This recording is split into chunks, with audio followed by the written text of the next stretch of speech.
Hello everyone, welcome back to STS, Science, Technology, Economy, Strategy 등을 고민하는 곳입니다.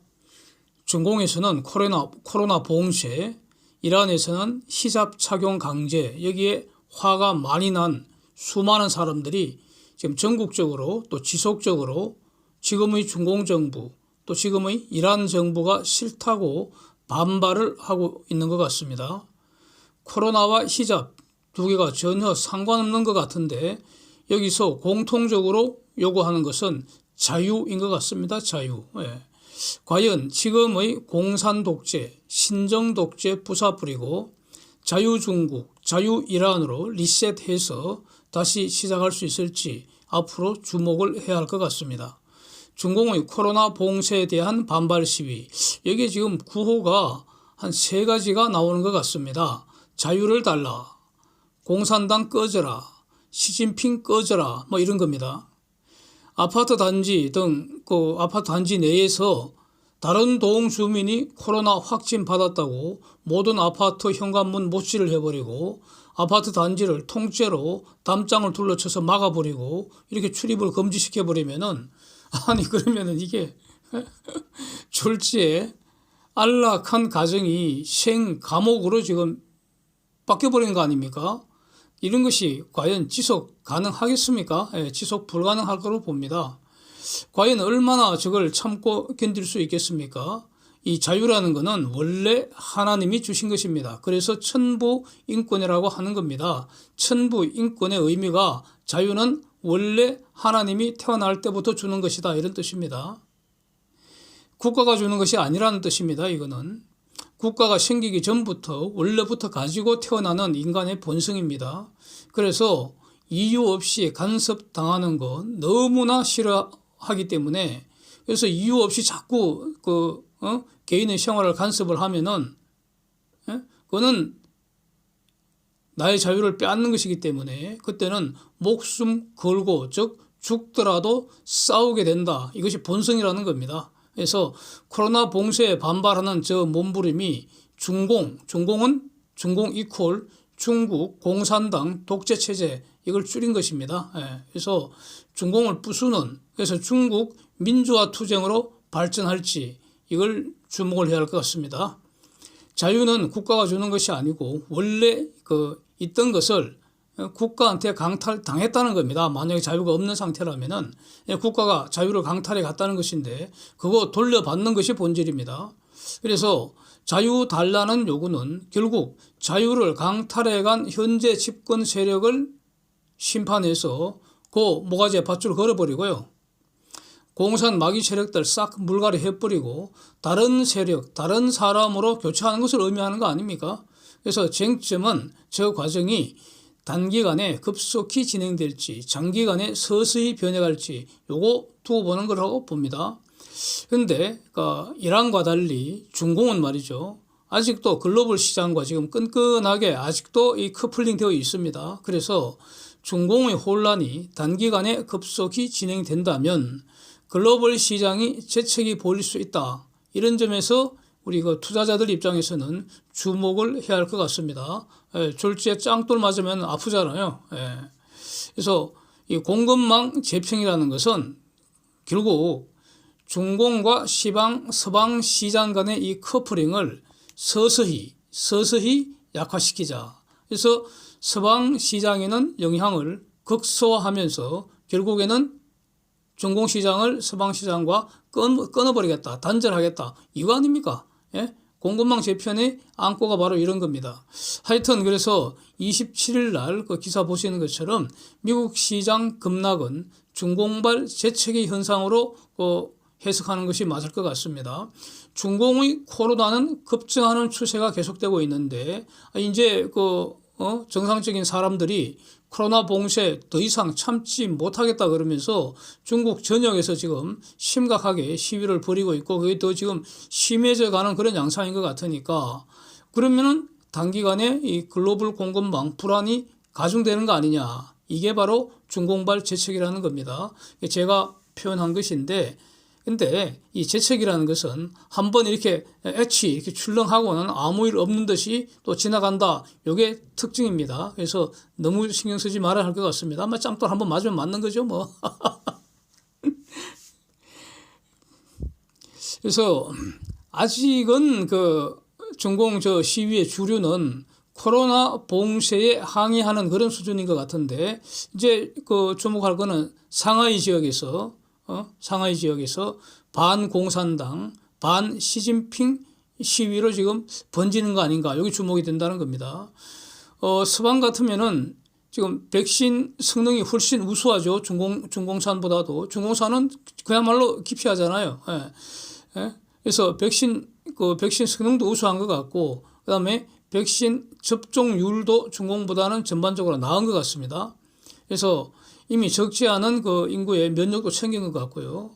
그래서 이제 그 서방 같으면 일찌감치 봉쇄 전략을 버리고 위드 코로나라고 하지 않습니까? 위드 코로나. 즉, 코로나도 생활의 일부이다. 필요하면은 백신 접종하고, 그래서 백신 접종하는 것도 권고하지만 강요하지는 않는 거 아닙니까? 그래서 만약에 걸리면 치료하고요. 치료제도 나와 있다니까. 그 다음에 문제는 코로나도 이게 새로 생긴 불청객 정도로 여기고 이제 같이 살자 이거 아닙니까? 그게 바로 팬데믹 이전으로 돌아가는 그런 그 여정에 있습니다. 서방 경제는. 근데 지금 중공은 정반대라는 겁니다. 정반대. 일단 그 자체 생산한 그 백신 효능이 별로인 것 같고요. 그 물백신 같고. 중공 대부분은 아직도 의료 기반 시설이 매우 부족한 그런 상황에서 위드 코로나 정책을 지금 받아들이지 못하는 것 같습니다. 그래서 지금 2년 전 팬데믹 초기와 동일한 매우 엄격한 그런 제로 코로나 정책 시행 중이라는 거 아닙니까? 그래서 이게 한 명이라도 발생하면은 지역 전체를 봉쇄해버린다는 거 아닙니까? 시간이 지나면서 인내의 한계에 도달한 거 아니냐. 그런 것 같습니다. 그래서 코로나 발생 숫자는 그럼에도 계속 증가를 하는데 이 정책을 바꾸지 않는다면은 그럼 시위는 더 격화되지 않겠습니까? 일할 사람들이 시위 안 하고 저러고 있는데 저 사람들 일터로 복귀시키려면은 이 정책을 바꿔야 할 텐데 지금 이걸 정책을 바꾸지를 못하고 머뭇거리는 것 같다 이겁니다. 그래서 과연 달리 생각하고 달리 행동하는 다른 사람들이 다른 정책들을 펼 것인지 이제 우리는 두고 보는 것이죠. 예, 이제 주목해 보겠습니다. 그런데 이제 이란 시위는 이 여성에 대한 히잡 강제에 반발하는 것 같습니다. 그래서 이란 여성들이 시작을 한 거 아닙니까? 근데 이게 이란 전국으로 확산되면서 전 국민이 지금 점점 더 참여하는 것 같습니다. 예? 그래서 도대체 이 히잡이라는 거 이거 일단 그 기능을 가만히 보면 말이죠.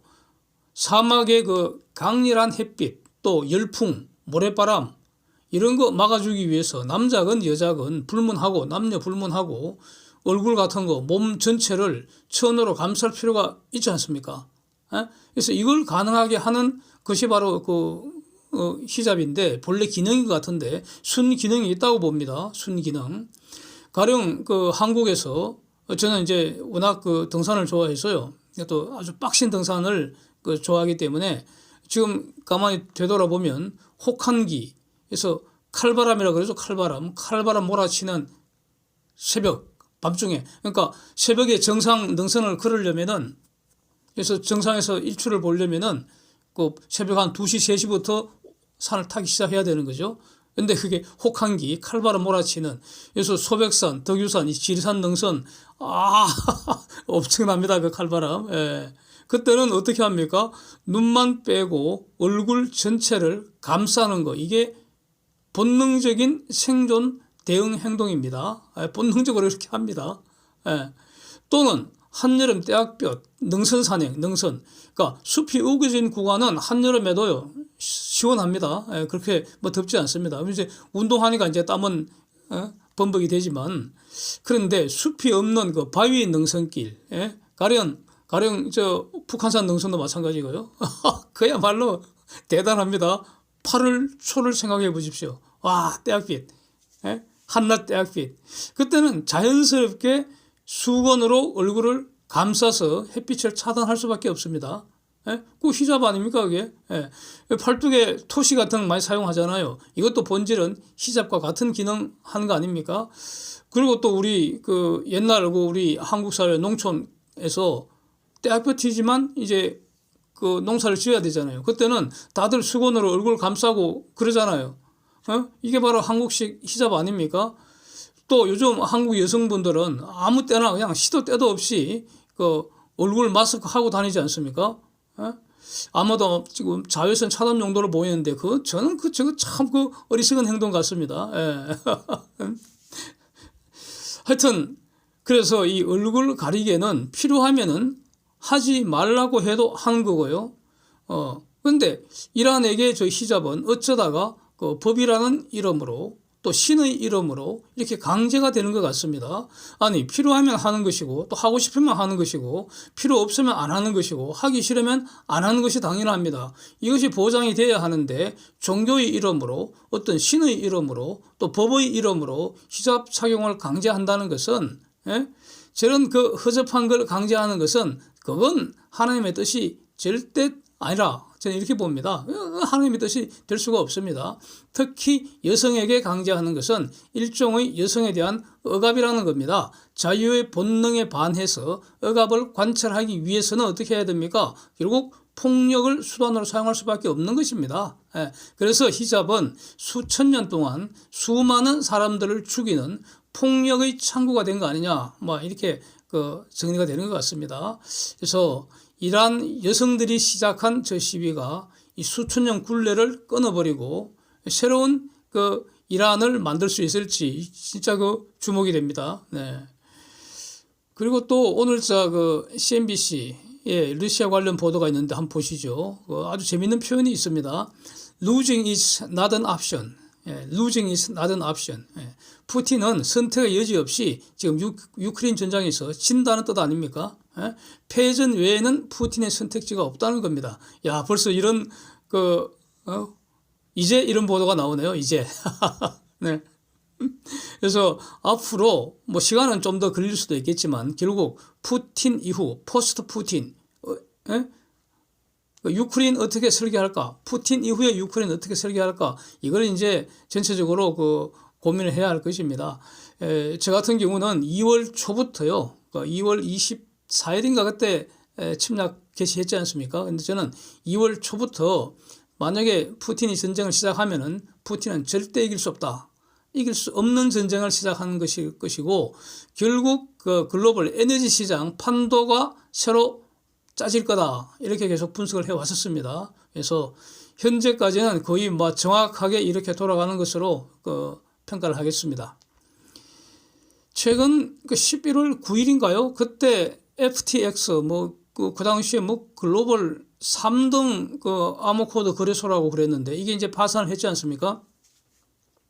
그래서 그중에 저도 암호코드 관련 영상을 하나 올린 게 있는데 그 이후에 어저께 암호코드 거래 기업인 블록파이도 지금 뉴저지 파산법원에 파산 신청을 했다는 겁니다. 챕터 11 그 코드에 따라서 뱅크럽시 프로텍션 신청을 했다는 겁니다.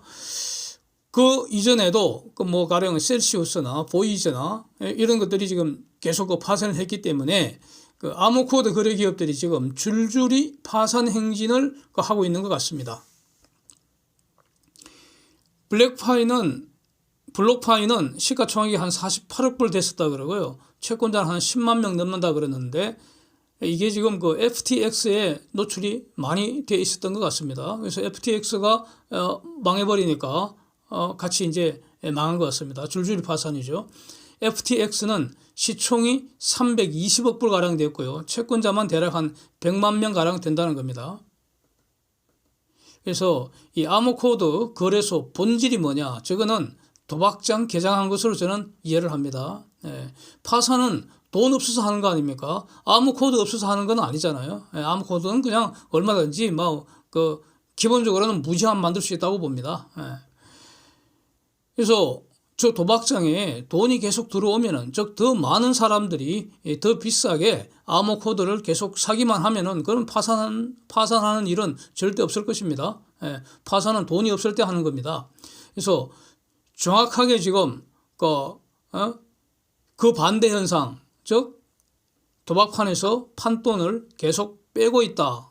현재 상황이 이렇게 정리하는 게 맞을 것 같습니다. 돈이 계속 들어오고 더 많은 사람들이 더 비싸게 암호코드를 계속 산다면은 파산하는 일은 없을 텐데 지금 줄줄이 파산한다는 것은 정확하게 반대 현상이 지금 진행 중이다. 이렇게 해석하는 것이 맞을 거 아닙니까? 사람들이 도박판에서 돈 빼고 있다. 판돈 빼고 있다. 팔고 떠나고 있다. 이겁니다. 새로운 호구가 더 이상 들어오지 않는다는 겁니다. 어쩌다 신참 호구가 들어와도 오래 머물지 않는다. 뭐 이런 뜻입니다. 그래서 이런 현상을 CNBC가 데스 스파이럴 이렇게 표현을 하는 것 같습니다. 예, 파산의 악순환이 지금 시작된 거 아니냐. 예? 도박의 본질은 이게 바로 전형적인 제로섬 게임입니다. 예? 도박장 수수료를 고려하지 않는다면은 완벽한 제로섬 게임입니다. 도박판에서 잃은 놈 돈이 딴 놈 통장으로 이전이 일어날 뿐이고요. 실물 경제에는 아무런 영향이 없다고 저는 봅니다. 암호코드 시장 붕괴가 실물 경제에 영향을